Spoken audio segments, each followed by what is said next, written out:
Hazırda gecə saat 2-dir, Kösalardayıq. Belə bolluca bir çadırımız var.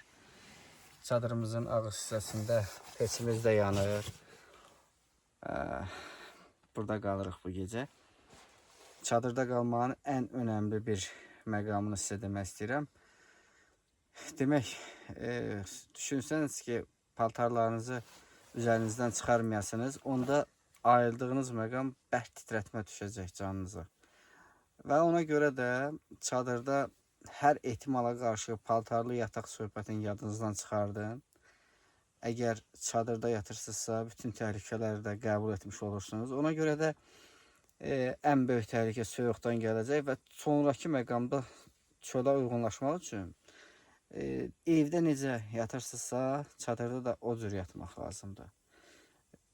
Paltarlarınızı üzərinizdən çıxardıb yatırsınız. Oldu uşaqlar? Bəli. Yalan deyirsiniz. Kim tənbəldirsə, kim soyuqdan qorxaqdırsa, 2-3 şalvar geyinib üst-üstə.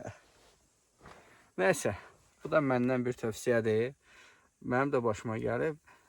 Elə olub ki, 2-3 şalvar üst-üstə soyuqda geyinmişəm, amma sonra dəhşətli dərəcədə titrətmə baş veribdir. Ondan sonra qərar verdim ki, çöllə içərinin havasını nizamlamaq üçün elə paltarımızı çıxartmaq lazımdır. Gecəniz xeyrə qalsın. Sağ ol. Sağ olun.